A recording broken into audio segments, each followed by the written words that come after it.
My name is Daniel Carter, and I'm 38 years old. Have you ever felt erased by your own family, like your achievements suddenly didn't count? Last week, at my father's retirement gala celebrating his 28-year career as a respected school principal, I was publicly humiliated in front of more than 200 guests. Not for being late, not for causing a scene, but because I was only a middle school teacher. My father removed me from the VIP table and gave my seat, along with the position I was promised on a $4 million education fund board, to his stepson, a high-profile corporate consultant. I stood there frozen while my family quietly rewrote my place in their legacy. And then something happened no one expected. My wife, the quiet woman everyone underestimated, stood up, walked to the microphone, and revealed who she really was. In less than a minute, the entire ballroom fell silent. My father's face went pale. Guests gasped, and my stepmother dropped her champagne glass on the floor. What my wife revealed changed everything. If you've ever been dismissed for not being successful enough, subscribe and tell me where you're watching from. Now let me take you back to the night my family realized exactly who they underestimated. I arrived at the hotel that night thinking I was just there to celebrate my father, nothing more. The Grand Ellington Ballroom looked unreal. Crystal chandeliers, cream-colored linens, a live string quartet filling the space with soft music. Everywhere I looked there were banners praising my father's 26 years as a pillar of educational leadership. My wife, Nora, squeezed my hand and whispered that everything would be fine. I nodded. Even though that familiar tight feeling had already settled in my chest, the one I'd carried since I was a kid whenever I stood next to my family. My father, Kenneth Rhodes, stood near the entrance in a tailored Navy suit, smiling wide as donors and board members shook his hand. My stepmother, Valerie, hovered at his side, glowing with pride. When he saw me, his smile paused for half a second, then reset into something polite and distant. "Evan," he said, already glancing past me. "You made it." "Of course," I replied. "Congratulations, Dad." Nora congratulated him warmly. He thanked her with more enthusiasm than he showed me. That should have told me everything. As we walked deeper into the room, I noticed photographers positioning themselves near the head table and a raised stage with a podium and microphones. This wasn't just a party. There was an announcement coming. I'd been told for years that when my father retired, I'd step into his seat on the Education Foundation board. Not as a favor, because I'd spent my life in classrooms. Because I understood what teachers actually needed. I believed that promise more than I should have. When we reached the VIP table, I scanned the name cards once, then again. My name wasn't there. Instead, the seat beside my father now had a card that read Lucas Meyer, Valerie's son, a corporate strategy consultant who had never spent a single day inside a public school classroom. "There must be a mistake," I said quietly. Valerie appeared instantly, her smile sharp and rehearsed. "No mistake. We had to make a few adjustments for presentation." "For presentation?" I asked. "For the donors," she replied smoothly. "Lucas brings corporate credibility." I looked at my father. He wouldn't meet my eyes. "It's not personal, Evan," he said. "It's strategic." Strategic. That word landed harder than any insult. Nora stiffened beside me. "Where exactly are we supposed to sit?" she asked calmly.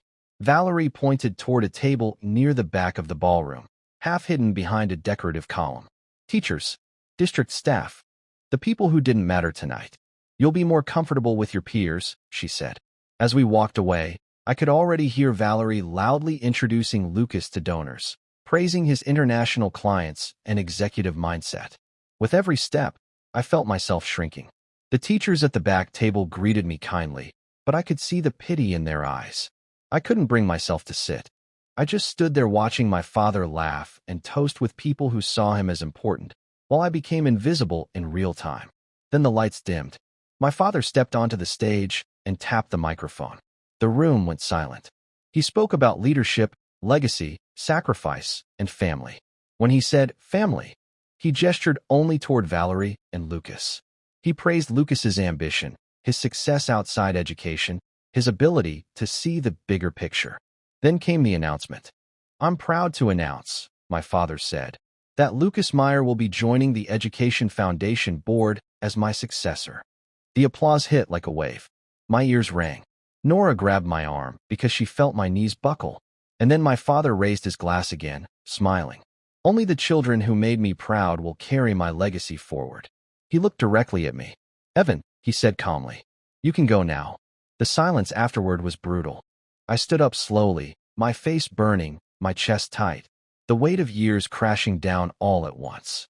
I thought that was the lowest moment of my life. I was wrong. I didn't walk out right away.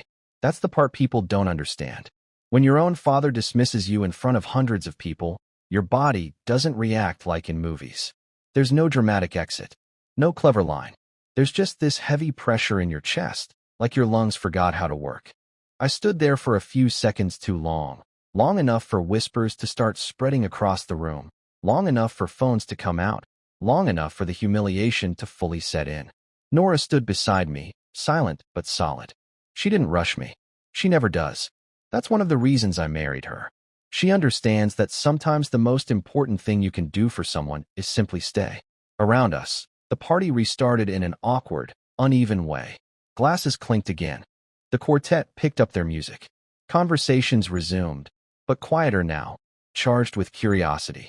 I heard fragments drifting through the air. Did he really say that? That's his son.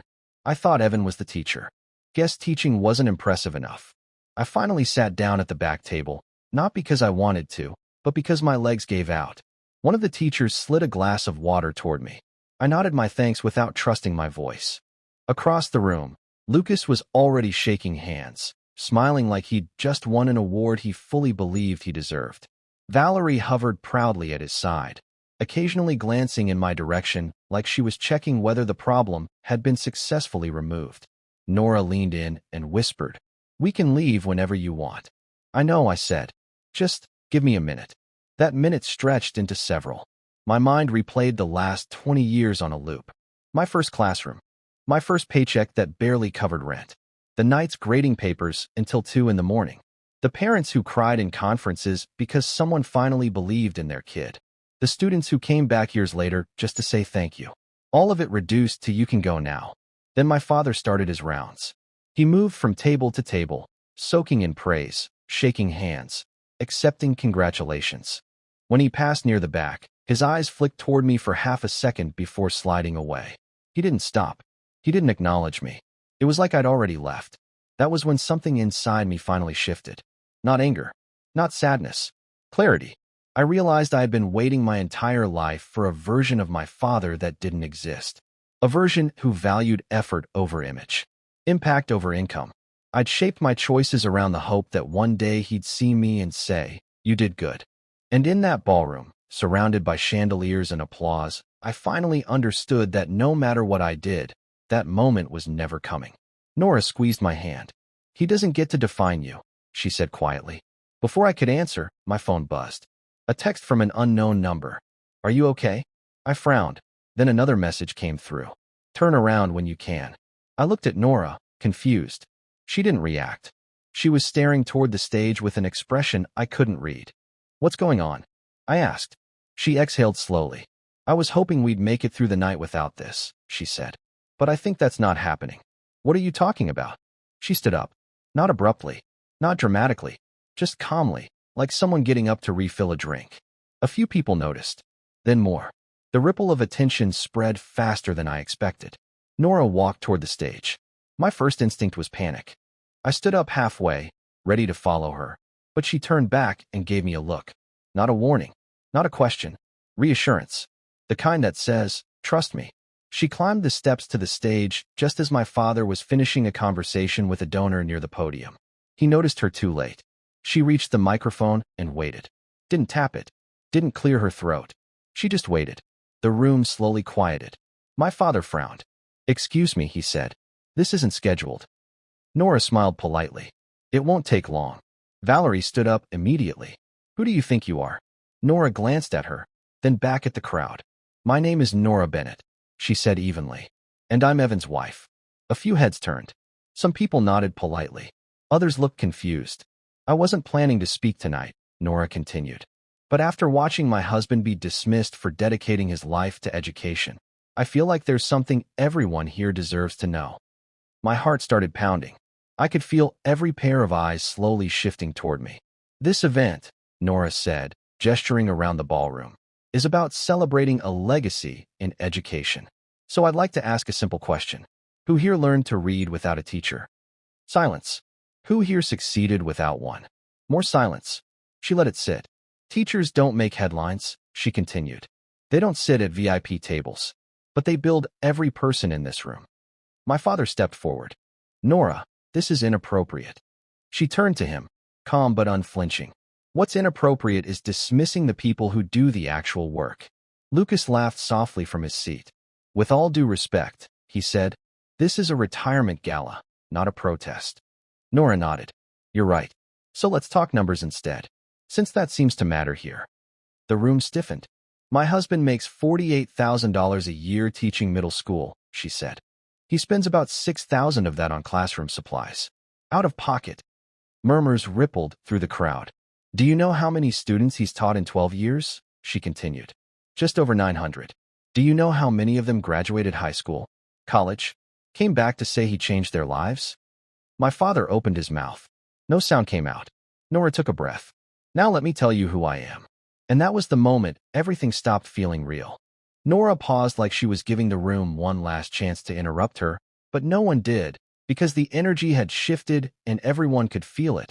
Even my father, even Valerie, even Lucas sitting there with that smug half-smile that was starting to look less confident by the second. Nora kept her voice calm, not loud, not theatrical, just controlled, like she'd done this 1,000 times even though I knew she hated attention. And that's when I realized she wasn't doing this for the crowd. She was doing it for me. Most of you know me as Evan's wife, the quiet woman at the edge of family events, the one who smiles and lets people talk over her, she said, eyes sweeping the room. And I'm fine with that, because I don't need applause to know what I'm worth. But tonight I'm not here as anyone's accessory. Valerie made a sharp little sound like she was about to stand, then stopped when she noticed David Park, the education fund chairman, leaning forward with sudden interest, his phone already in his hand, his expression changing from polite boredom to something sharper. Nora continued, my full name is Nora Bennett Carter, and 5 years ago, I founded a company called Brightwell Learning Technologies. There was a small wave of murmurs, subtle at first, people trying to place the name, then louder as someone near the front table whispered, wait, Brightwell, like they just recognized it. Nora didn't rush. She let the recognition bloom on its own, because the truth doesn't need to sprint. Brightwell started as a small platform for schools with limited resources. It was meant to help teachers track reading progress, support kids with learning disabilities, and give schools tools they could actually afford. No glossy nonsense, no corporate fluff, Nora said. And it grew, because teachers needed it, because students needed it, and because people like Evan kept pushing it into the classrooms that mattered. I felt my stomach drop. I knew Nora did consulting. I knew she had calls at weird hours. I knew she traveled sometimes and came back tired but glowing like she'd just solved something big. I did not know she'd built something that had a name people in this ballroom recognized. My father's face was frozen in this half-expression of confusion and irritation, like he couldn't decide whether to be offended or curious. Brightwell currently serves over 1,400 schools across 3 states, Nora said. And last quarter we signed a partnership that expanded the platform nationwide. That did it. That sentence hit the room like a door slamming. I saw board members exchange looks. I saw a donor at the VIP table raise his eyebrows. I saw David Park's eyes widen slightly as he leaned closer to the stage like he couldn't help it. Lucas's smile tightened. Valerie's mouth opened, then closed again, like she'd bitten into something unexpected. My father finally stepped forward again, voice tight. Nora, that's wonderful, but this isn't the place. Nora turned toward him with a polite, almost sad smile. Actually, it is the place, she said, because tonight was turned into a message, and I'm correcting it. My heart was hammering.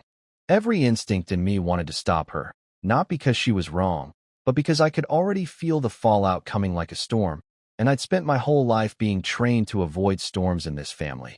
Keep your head down, let it pass, don't embarrass anyone, don't make things worse. But Nora wasn't built that way. Nora never cared about keeping peace if peace meant someone else had to swallow humiliation. You said this gala was about educational excellence, Nora continued, turning back to the crowd. So let's be honest about what excellence is, because I watched my husband get treated like an inconvenience, like a stain that needed to be moved out of the photo. I felt heat in my eyes, the kind that comes right before tears, and I hated that I was about to cry in public.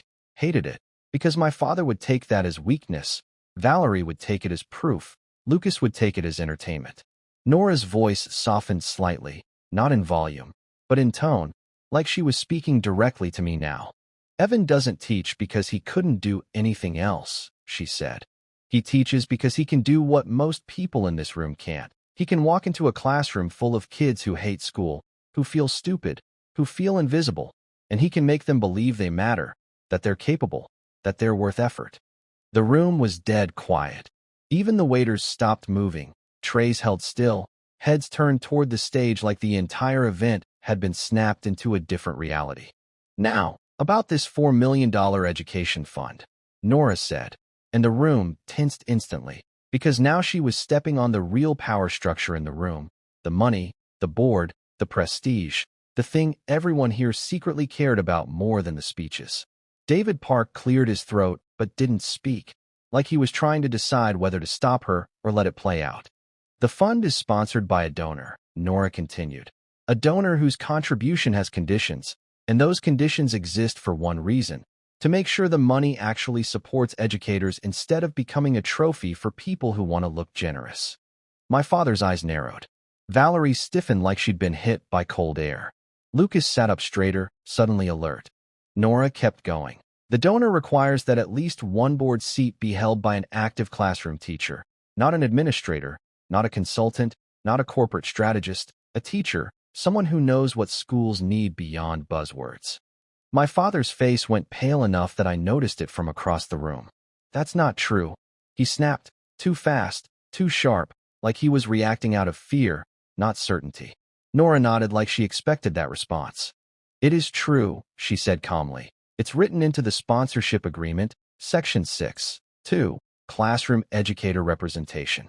David Park's head snapped toward my father. I saw him unlock his phone and start scrolling like he was looking for something. Nora's gaze moved to David Park, and for the first time she addressed him directly.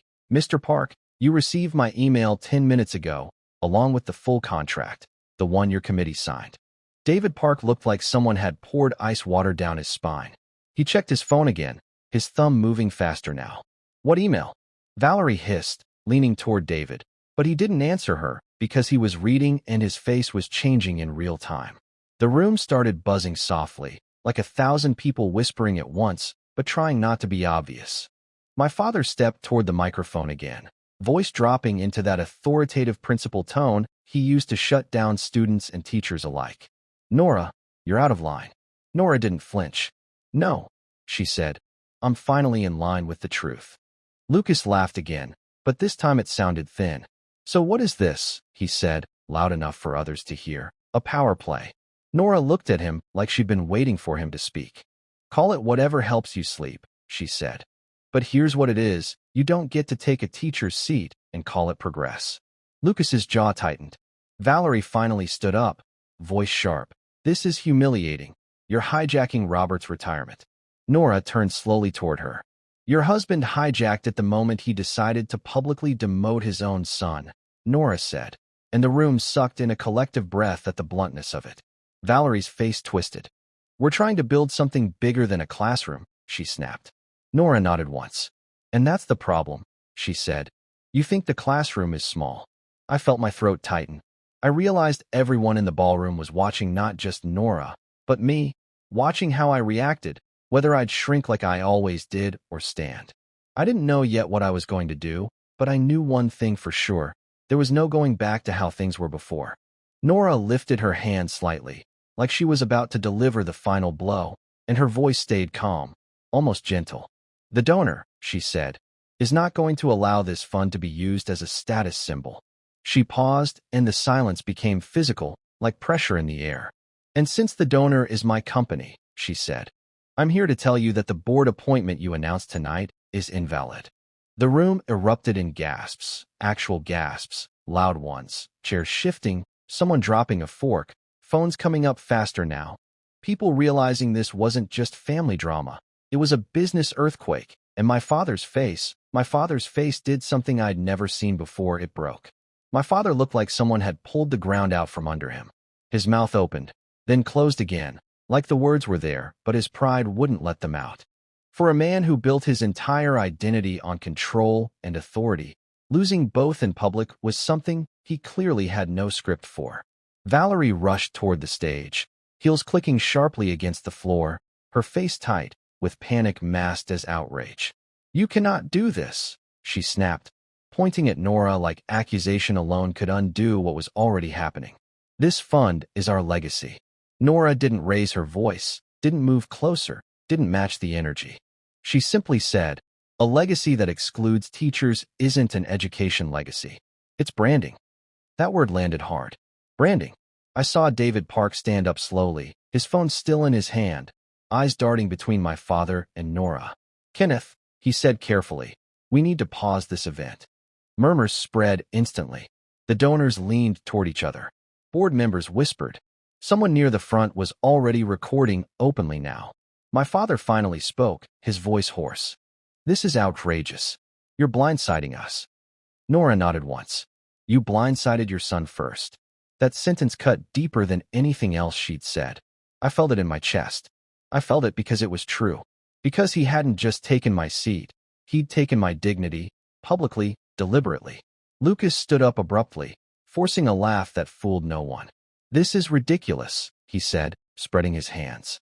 "You're telling me a corporate donation hinges on a middle school teacher sitting on a board?" The way he said middle school teacher was sharp, dismissive, exactly the tone I'd heard my entire life. Nora turned to him slowly. "I'm telling you that education doesn't exist without teachers," she said, "and any fund that pretends otherwise doesn't deserve a dollar." Applause broke out near the back tables first. Soft at first, hesitant, then louder. Teachers, staff, people who had been quietly shoved aside all night. I saw Mrs. Alvarez from the district office clap with tears in her eyes. Then another table joined. Then another. The sound spread like a wave, not everyone, but enough that the room felt split clean down the middle. My father raised his hand, trying to regain control. "Please," he said sharply. "This is not appropriate." David Park stepped closer to the microphone. "Actually," he said, "it's very appropriate. And we need to address this immediately." He turned to the crowd. "Ladies and gentlemen, we're going to take a short recess." Valerie looked at him like he'd betrayed her. "You can't just shut this down." "I can," David replied. "And I am." He turned back to my father. "Kenneth, we need to meet. Now." That's when something inside me finally snapped into place. Not anger. Resolve. I stood up. My legs were shaking, but I stood anyway. Nora glanced back at me, surprised for just a second, then proud. "I didn't ask for this," I said, my voice carrying farther than I expected. The room quieted again. "I didn't ask for a spotlight.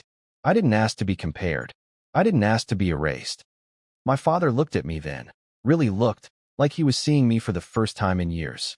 "I chose teaching because it mattered to me," I continued. "Not because it was easy. Not because I lacked ambition, but because I wanted my work to mean something beyond a title." Lucas scoffed quietly. "Spare us the speech." I turned to him. "You're sitting in a seat that was promised to me," I said. "A seat meant to represent educators. And you didn't even read the contract." A few people gasped. Valerie opened her mouth, then closed it again. David Park looked sharply at Lucas. "You reviewed the sponsorship terms?" he asked. Lucas hesitated. Just a fraction of a second. "Enough. I skimmed them," Lucas admitted. That was all it took. The board members exchanged looks that said everything. Skimmed a multi-million-dollar agreement. Nora stepped forward again. "That's exactly the problem," she said calmly. "This fund was never about education to you. It was about image." My father sank into his chair. I'd never seen him look small before. For 30 years he'd been the man everyone listened to. Tonight, he was just another person exposed by his own choices. David Park cleared his throat. "Effective immediately," he said. "The board will suspend all appointments pending review." The room erupted again, louder this time. Phones were fully out now. This wasn't staying in the ballroom. This was already everywhere. Valerie grabbed my father's arm, whispering urgently, but he didn't react. He just stared at the tablecloth like it might tell him how everything went so wrong so fast. Nora reached for my hand. "You okay?" she whispered. I nodded. And for the first time that night, I meant it. Because standing there, Watching the narrative they'd built collapse under its own weight, I realized something important. I wasn't losing anything. I was finally getting back what I'd never been allowed to have. My place. And the night was far from over. The recess didn't calm anything. It made it worse in the way only exposed power ever gets worse, because now people were talking openly, not whispering, not pretending anymore. The ballroom felt split into invisible sides. The front tables clustered around my father and Valerie in tense huddles, the back tables buzzing with teachers and staff who finally felt like they weren't alone. Nora and I stood near the edge of the room, neither of us moving, because leaving now would have looked like retreat, and for the first time in my life, I didn't want to retreat. David Park pulled my father aside near the stage, papers in his hand, voice low but urgent. I couldn't hear the words, but I could read the posture, the way David leaned in and my father leaned back, the way authority was quietly changing hands. Valerie paced nearby, phone pressed to her ear, whispering sharply, her composed public mask cracking more by the second. Lucas hovered uselessly, jaw tight, scrolling through his phone like answers might appear if he refreshed hard enough. Nora leaned close to me and whispered, "Whatever happens next, remember this. None of it is because you failed." I nodded, even though part of me still felt like that kid standing in the hallway outside the principal's office, waiting to be told what I'd done wrong. Across the room, a donor I vaguely recognized approached our table, a silver-haired man with kind eyes. "I just wanted to say," he said quietly, "my wife was a teacher for 30 years. What they did to you tonight wasn't right." I thanked him, surprised by how much those simple words steadied me. More people followed. A retired superintendent, a parent advocate, a former student's mother who recognized me and hugged me without asking. Each interaction chipped away at the years of doubt my family had planted. Meanwhile, near the stage, David Park raised his voice just enough for people nearby to hear. "Kenneth, this is serious," he said. "The sponsor agreement is explicit." My father rubbed his temples, shaking his head. "This is a misunderstanding." "No," David replied. "It's a violation." That word spread fast. Violation. It carried weight. It meant consequences. Valerie stormed over then, heels clicking, face flushed. "You did this," she hissed at Nora, not even trying to hide it. "You humiliated us." Nora met her gaze evenly. "You humiliated Evan all on your own." Valerie turned to me, eyes sharp. "You could have stopped this." That hit harder than I expected. Years ago, I would have apologized. I would have tried to smooth it over. I would have taken responsibility for their behavior. But something in me was done. "I didn't cause this," I said quietly. "I just stopped accepting it." Valerie scoffed. "You're throwing away your family for a seat at a table you don't belong at." I looked around the room, at the teachers standing taller than they had all night, at Nora standing beside me without hesitation. "I'm finally sitting at the right table," I said. Her mouth tightened, and she turned away. Then the ballroom doors opened again, and a small group entered quietly, suits crisp, expressions serious. Lawyers. I recognized one from the district's legal council meetings. The energy shifted instantly. David Park straightened. My father froze. One of the lawyers leaned toward David and handed him a folder.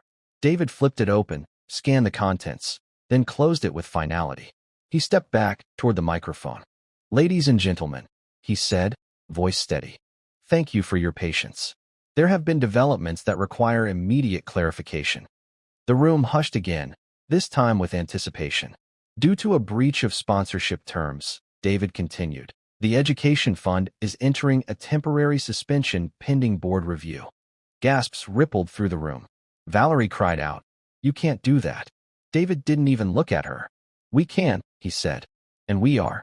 My father took a step forward, face pale. "This fund supports hundreds of educators." "It was supposed to," David replied. Tonight raised serious concerns about whether that mission was being honored. Nora squeezed my hand. I could feel her pulse, steady, grounded. Lucas tried one last time, stepping toward the microphone. "This is being blown out of proportion," he said. "We can resolve this privately." David shook his head. "It's already public." Phones were still raised everywhere. Screens glowing. Notifications buzzing. This wasn't a family issue anymore. It was a professional reckoning. "Effective immediately," David said. "All board appointments announced tonight are null." Lucas's face drained of color. Valerie looked like the floor might give out under her. My father stared straight ahead, jaw clenched, the man who once controlled every room now powerless in his own celebration.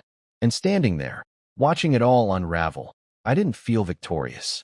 I felt free, because for the first time, the narrative wasn't being written for me. And whatever came next, it was finally going to be honest. After the announcement, the room didn't explode, it collapsed into a low, constant hum, the kind that happens when people realize they've just witnessed something irreversible. Conversations overlapped everywhere, donors whispering to each other, teachers finally speaking at full volume, reporters already typing headlines before the night was even over. My father stood frozen near the stage, his retirement banner still glowing behind him like a cruel joke. 28 years of speeches about integrity and service now reduced to a footnote under the word suspended. Valerie tried to regain control, moving from group to group with forced smiles and frantic explanations, but no one was really listening anymore. Once people see the strings, they can't unsee them. Nora and I stayed where we were, not hiding, not performing, just existing, and that alone felt revolutionary. A woman from the district, someone I'd only ever exchanged polite emails with, approached and said quietly, "My son is in your class. You changed his life." I felt my throat tighten, not from pride, but from the strange relief of being seen for what actually mattered. Another teacher followed, then another, each one sharing a small story, a moment, a thank you. And it dawned on me that while my family had been busy measuring worth in titles and proximity to power, I'd been building something real without even realizing it. Across the room, David Park was already coordinating with legal counsel, calm, efficient, the way real leadership looks when it's not performative. He glanced over at me once and gave a small nod, not congratulatory, just respectful, and that meant more than applause ever could. Lucas finally broke, storming toward us with his phone still in his hand, voice sharp but shaky, accusing us of sabotage, of jealousy, of ruining everything. I listened, really listened, and for the first time I didn't absorb it. When he ran out of words, I said, evenly, "You were handed a seat. I earned my place. That's the difference." He stared at me like I'd spoken another language, then turned away because there was nothing left to argue. Valerie's composure fully shattered shortly after, her whispers turning into open anger as she realized the donors she'd cultivated for years were slipping through her fingers in real time. One by one, people began leaving early, not out of disrespect, but because the story of the night had already been written and staying longer wouldn't change it. My father finally approached me then, slower than I'd ever seen him move, shoulders slumped, eyes tired in a way that had nothing to do with age. He opened his mouth, closed it, tried again, and said my name like it weighed something. I waited. He told me he never meant to hurt me, that he thought he was doing what was best for the fund, for appearances, for the future. I asked him quietly when appearances had become more important than values, when optics replaced ethics, when a classroom stopped being worthy of respect. He didn't answer because he couldn't. Nora stepped closer, not protectively, but firmly, and said, "You didn't just underestimate Evan. You dismissed an entire profession tonight." That landed harder than anything I could have said. My father nodded once, a small broken motion, then walked away, not defeated, just exposed. We left shortly after, not escorted, not chased, simply walking out through the same doors we'd entered hours earlier, except now the night air felt lighter. In the car, neither of us spoke for a while. My phone buzzed endlessly, messages from colleagues, parents, old friends, even former students now grown, all reacting to clips already spreading online. Nora finally broke the silence and said, "I didn't plan to say anything tonight." I looked at her, surprised. She explained that she'd seen the seating chart earlier, saw my name missing, saw the way Valerie smirked, and something in her snapped, not out of anger, but clarity. "I'm tired of watching you be made small," she said. I realized then that love isn't loud declarations. It's quiet refusal to let someone you love be erased. By the time we got home, the gala was already trending locally, headlines framing it as a reckoning in education leadership, discussions about why teachers are sidelined, about performative philanthropy, about who gets to decide value. I sat on our couch, exhausted but awake in a way I'd never been before. For years I'd thought success meant finally earning my family's approval. That night taught me something harder and better. Sometimes success is surviving the moment they try to take your dignity and choosing not to give it up. And as the messages kept coming, one truth settled in fully. Whatever fallout came next, whatever conversations, apologies, or silence followed, I was done negotiating my worth. The fallout didn't wait for morning. By the time we reached our apartment, Nora's phone and mine were both lighting up nonstop, texts stacking on calls, emails from numbers I didn't recognize, notifications from social platforms I barely used. Clips from the gala were already circulating, shaky phone footage but clear enough to show everything that mattered. The seating chart moment, my father's announcement, Nora stepping forward, the shift in the room when people realized this wasn't just family drama. It was systemic disrespect playing out in public. A local education blogger tagged the video with the caption, "When teachers are treated as disposable by the very institutions built on their labor," and that sentence alone felt like it cracked something open. I sat on the edge of the bed scrolling in silence while Nora kicked off her shoes and finally exhaled like she'd been holding her breath for years. I asked her if she was okay and she nodded but said something that stuck with me. She said she wasn't nervous about what she revealed. She was nervous about how long she'd stayed quiet before. That hit me harder than the humiliation at the gala because it made me realize how often the people who love us carry weight we never see. Around midnight, an email came through from the district superintendent.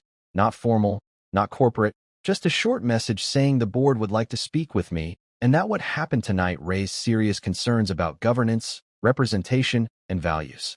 At the same time, a group chat of teachers from my school exploded with support, people sharing their own stories of being talked down to at fundraisers, of donors wanting photos but not listening to needs, of administrators praising innovation while ignoring classrooms falling apart. For the first time, I wasn't just an isolated example, I was a mirror. The next morning, my father didn't call, but the fund's website quietly removed the press release announcing Lucas's appointment. By noon, the education journal that had covered the gala published a piece questioning whether leadership disconnected from classrooms could responsibly manage public trust. Nora's name wasn't mentioned yet, but speculation was already swirling about the mysterious woman who'd spoken with such authority. I watched from a distance, feeling strangely calm. I'd spent years bracing for conflict, rehearsing arguments I never got to make, and now that it was all out in the open, there was nothing left to defend. Around 3 in the afternoon, David Park called and asked if I could meet him for coffee. When we sat down, he didn't waste time.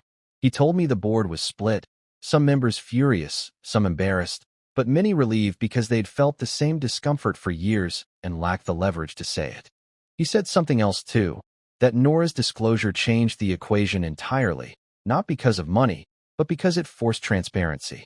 People can forgive mistakes, he said. They can't forgive contempt. He asked me directly if I'd be willing to consult on restructuring the fund, not as a symbolic gesture, but as someone with lived experience. I didn't answer right away because part of me still felt like the kid standing outside the VIP table wondering what I did wrong. Nora squeezed my hand under the table, and I realized this wasn't about taking something back. It was about redirecting it. I said yes on one condition, that teachers would no longer be tokens but decision makers, that classroom voices would be embedded, not invited for optics. David agreed without hesitation. When I got home, there was finally a message from my father. It was long, rambling, full of explanations that sounded like justifications wrapped in regret. He wrote that he thought he was protecting the fund's future, that optics mattered, that donors expected certain profiles. He never once apologized for humiliating me, only for the consequences. I read it twice, then put my phone down. Nora asked if I wanted to respond, and I said not yet, maybe not ever. That night, we sat on the balcony watching the city lights, and she told me something I hadn't known, that she'd grown up watching her own mother, also a teacher, get dismissed in similar ways, and she promised herself she'd never let that happen to someone she loved without pushing back. It wasn't revenge that motivated her, it was memory. The next week moved fast. The board announced a temporary freeze on appointments pending review. Lucas quietly withdrew from public appearances. Valerie deleted several posts and locked her accounts. Parents from my school started emailing the fund directly asking why teachers weren't represented. A local radio station invited me on air to talk about classroom realities. I almost said no out of habit, then realized habit was part of the problem. On the show, I didn't attack anyone. I didn't dramatize. I just talked about supply shortages, burnout, about how teaching isn't a fallback, but a calling that deserves structural respect. The response was overwhelming. Messages poured in from across the state, educators saying they finally felt seen. Through it all, Nora stayed steady, never inserting herself, never seeking credit, but always there when I doubted myself. One evening, she admitted she was nervous about the backlash once people fully understood who she was and what she controlled. I told her something I'd learned the hard way, that if people only respect you when they think you're small, they were never safe to begin with. A month after the gala, the fund officially announced a complete restructuring, new leadership criteria, mandatory educator representation, and a public apology statement acknowledging the harm caused by elitist assumptions. My father resigned from his advisory role quietly, without ceremony. He asked to meet once more, and I agreed, not for closure, but clarity. He looked smaller across the table, stripped of titles, and told me he was proud of me, finally. I listened, then told him pride without respect had always felt empty. I said I wasn't cutting him off, but I wasn't stepping back into a relationship where my worth was conditional. He nodded, maybe understanding, maybe not. Walking out, I felt lighter than I ever had after seeking his approval. Because the truth was clear now. The night they tried to erase me was the night everyone else finally saw me. The strange thing about visibility is that once you're seen, you can't unsee yourself anymore. And part 8 was where that realization really settled in. The weeks after the restructuring announcement felt unreal, like I was living in someone else's story. Teachers I'd never met stopped me in grocery stores. Parents emailed long messages about how their kids talked about school differently now, and administrators who'd ignored me for years suddenly wanted my input. Not because I was louder or angrier, but because the power dynamics had shifted and pretending otherwise was no longer possible. The Education Fund released its first revised proposal draft, and it included line items I'd been fighting for in my classroom for over a decade: mental health resources for teachers, classroom supply stipends without humiliating application hoops, mentorship programs led by experienced educators instead of consultants who'd never set foot in a school. Reading it, I felt something tighten in my chest, not pride exactly, more like grief for how long it took to be heard. Nora noticed it too. She said progress often carries mourning with it. Mourning for the years wasted trying to earn respect that should have been automatic. Meanwhile, the backlash finally arrived. Anonymous op-eds accused the fund of lowering standards by centering teachers. A business columnist mocked the idea that educators should manage large sums, as if budgets weren't something teachers navigated daily just to survive. One article even implied I was a pawn, that my wife was the real architect pulling strings behind the scenes. Nora read it quietly, then shrugged and said people always look for puppets when they can't accept agency. What surprised me more was how deeply that accusation mirrored my family's narrative, that I couldn't possibly stand on my own without someone more impressive propping me up. Old doubts crept in late at night. Was I really equipped for this scale? Was I betraying my classroom by stepping into policy? Nora reminded me that leadership didn't mean abandoning students. It meant widening the circle of who gets protected. Then something unexpected happened. Lucas reached out. Not publicly, not through lawyers, just a message asking to talk. I hesitated but agreed, curiosity outweighing resentment. We met at a quiet cafe away from downtown. He looked exhausted, stripped of the confidence he wore at the gala. He admitted he hadn't read the fund contract closely, that he assumed the position was symbolic, a resume line, not real stewardship. He said he didn't understand why it mattered so much to me until everything exploded. I told him it mattered because classrooms aren't abstract. They're lived spaces full of kids who notice when the adults in charge don't value the people teaching them. He nodded, eyes down, and said he wished he'd stepped aside sooner. It wasn't an apology exactly, but it was something like acknowledgement. When I told Nora about it later, she said accountability doesn't always come with remorse. Sometimes it comes with retreat, and that's still movement. Around the same time, my school principal asked if I'd consider leading a professional development session district-wide. 10 years ago, I'd have assumed it was a favor or a checkbox. This time, the email explicitly said they wanted teacher-led insight. The session filled up in hours. Standing in that auditorium, I realized how many educators had been waiting for permission they never actually needed. The fund's first grants rolled out shortly after, and seeing photos of classrooms finally stocked, teachers finally supported, felt more satisfying than any promotion ever had. My father stayed quiet through all of it. No public statements, no interference. Part of me wondered if he was ashamed or simply tired. I stopped trying to interpret it. My energy was better spent building something durable.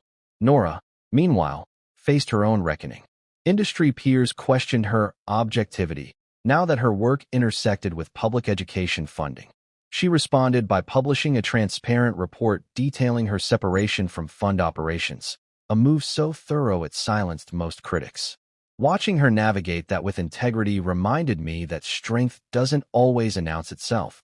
Sometimes it documents itself. Late one night, sitting on the couch surrounded by paperwork and half-drunk tea, I asked her if she regretted speaking up that night. She shook her head without hesitation. She said regret comes from abandoning yourself, not from consequences. That stayed with me, because Part 8 wasn't about triumph or revenge, it was about recalibration. About learning that dignity doesn't come from winning arguments, but from refusing to shrink. The gala had tried to reduce me to a label, and the aftermath forced me to expand beyond it. I was still a teacher. I was also a voice, a steward, a line in the sand. And the more I leaned into that, the clearer it became that this story was no longer just mine.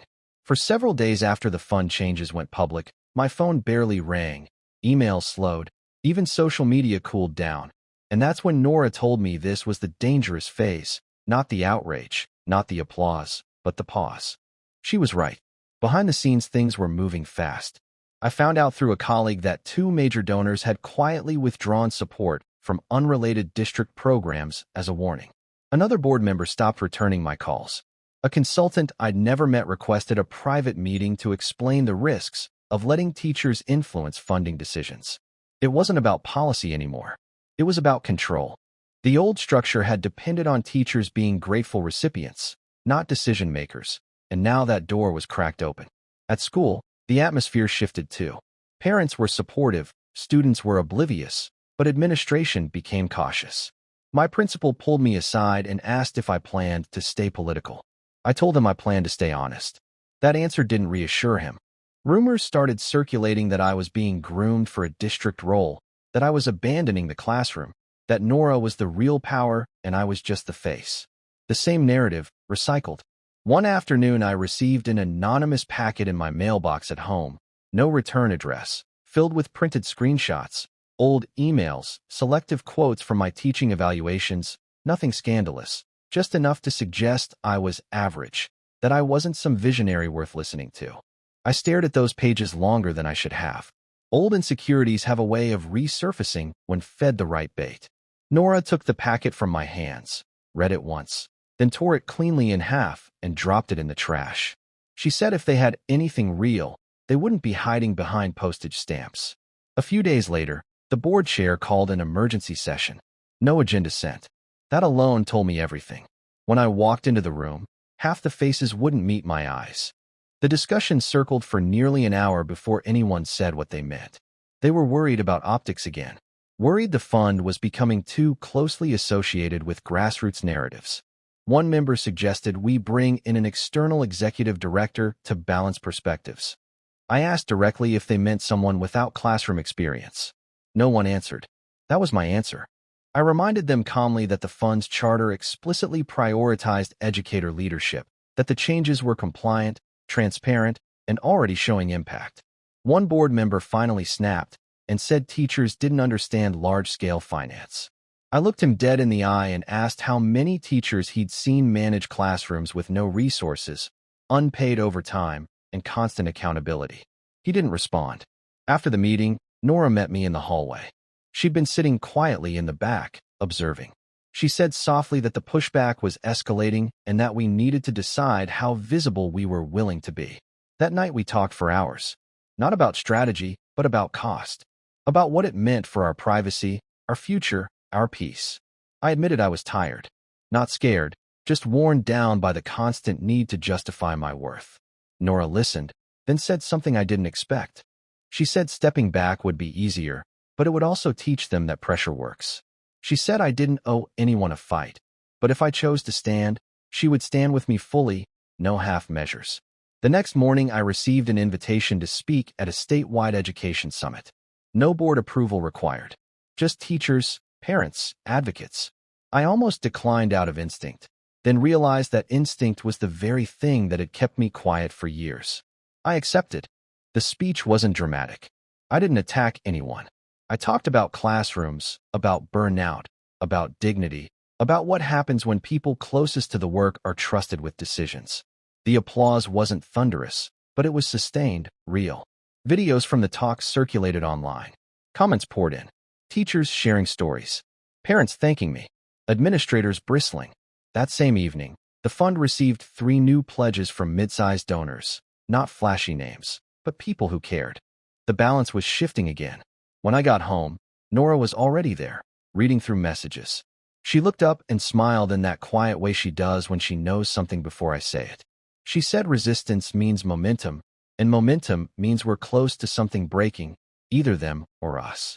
I realized then that part 9 wasn't about survival anymore. It was about choice. I could shrink back into the safe invisibility I knew so well, or I could accept that being seen comes with consequences, but also with responsibility. I didn't know yet how this would end. I just knew I wasn't going back to table 12 quietly ever again. The consequences didn't arrive all at once. They came in layers, some obvious, some subtle, and part 10 lived entirely inside that tension. After the summit, my inbox turned into a battlefield. Support poured in from teachers across the state, long messages written late at night about exhaustion, about being dismissed, about feeling seen for the first time. Mixed in were colder messages from district officials and foundation partners reminding me of protocol, of appropriate boundaries, of the risks of becoming a public figure without authorization. One message stood out, short and clinical, informing me that my role at the school would be reviewed at the end of the semester to ensure my public activities aligned with district values. It wasn't a threat on paper, but it was meant to be. I showed it to Nora, and she didn't react the way I expected. She didn't get angry or defensive. She just nodded and said, "That means they're uncomfortable, not that you're wrong." Still, it shook me more than I wanted to admit. Teaching had always been my anchor, the one place where my value felt unquestioned by children who didn't care about titles or politics. The idea that even that could be taken away made my chest tighten. At the same time, the fund was moving faster than ever. Applications for the new grants tripled in a week. Teachers who'd never applied for anything before were submitting proposals, some messy, some brilliant, all honest. Reading them reminded me why this mattered. One described a classroom using duct tape to hold desks together. Another detailed a student sleeping in a car with his family. These weren't abstract policy problems, they were daily realities. During a late-night review session, Nora looked up from a proposal and said quietly, "If they push you out of the classroom, you'll still be serving students, just on a different scale." I wanted to believe her, but part of me grieved the possibility of losing that daily connection. Meanwhile, my father finally broke his silence. Not publicly, but with a letter. Actual paper, mailed to our house. The tone was formal, detached, like he was writing to a colleague instead of his son. He acknowledged that things had escalated unnecessarily and suggested we meet privately to reset boundaries. No apology, no accountability, just a request to move forward as if nothing fundamental had been broken. I read it twice, then folded it and set it aside. Nora asked what I wanted to do. For the first time, I didn't feel torn. I said I wasn't ready to meet until he could acknowledge the harm, not the optics. She nodded and said that was clarity, not cruelty. A few days later, the board chair called again, his voice tight. He said some members were pushing to vote on restructuring leadership roles, framing it as organizational stability. I asked him directly if they were trying to remove me. He paused, then said not exactly, but they wanted to limit my influence. I told him calmly that I wasn't interested in symbolic positions. Either teachers had a voice or they didn't. He sighed and said he'd relay that. That night, Nora and I sat on the couch in silence longer than usual. Finally, she said something that cut through everything. She said, "You've spent your whole life proving you belong. What if this isn't about belonging anymore, but about deciding where you choose to stand?" The next morning, I drafted a letter. Not defensive, not dramatic. I outlined the fund's mission, the contractual obligations, the early results, and my commitment to transparency. I made it clear I wasn't seeking power, but I wouldn't accept erasure. I sent it to the board, the donors, and the district leadership. Then I turned my phone off for the afternoon and went back to my classroom. I read with my students, laughed with them, reminded myself why I started teaching in the first place. When I turned my phone back on that evening, there were dozens of missed calls and messages. Some angry, some relieved, some quietly supportive from people who couldn't say so publicly yet. Nora read through them with me, then looked up and said, "They're going to force a decision soon." I nodded. I could feel it too. The silence had ended. The pressure was converging. Something was about to break, not with a slap or a speech, but with a choice that would make everything after irreversible. The final part didn't arrive with drama or shouting or another public spectacle. It arrived with a decision made behind closed doors and the quiet understanding that nothing would go back to the way it was. 2 days after I sent that letter, the board chair called and asked me to come in alone. No lawyers, no observers, just a conversation. When I walked into that conference room, I already knew what the outcome would be. You don't ask someone to come alone unless you're ready to either push them out or let them change the rules. The chair didn't waste time. He said several board members were uncomfortable, that donors were split, that the district was nervous, and that my continued presence made things complicated. Then he said something honest for the first time since this started. He said the fund had never been designed for teachers to lead, only to be showcased, and that by stepping into actual authority, I'd exposed a flaw they'd always planned to keep hidden. I listened without interrupting, feeling oddly calm. When he finished, I told him I wasn't interested in being a symbol or a compromise. I said if teachers couldn't lead in spaces built on their labor, then those spaces didn't deserve legitimacy. I told him I was willing to step down from the board under one condition, that the fund's remaining assets be transferred to the new foundation with legally binding protections for educator governance. He stared at me like I'd just flipped the table. He asked why I would give up the position after fighting so hard. I told him the truth. I said I wasn't fighting for a seat. I was fighting for dignity, and dignity doesn't require permission. The room was silent for a long moment. Then he nodded slowly and said the vote would happen that afternoon. I left the building and sat in my car for several minutes without starting it. I thought about my classroom, my students, Nora, the years of swallowing small humiliations to keep the peace. I realized I wasn't angry anymore. I was done negotiating my worth. That afternoon, the announcement went out. The education fund would dissolve its board as structured and transfer its remaining capital to the new foundation effective immediately. Several board members resigned. 2 donors withdrew.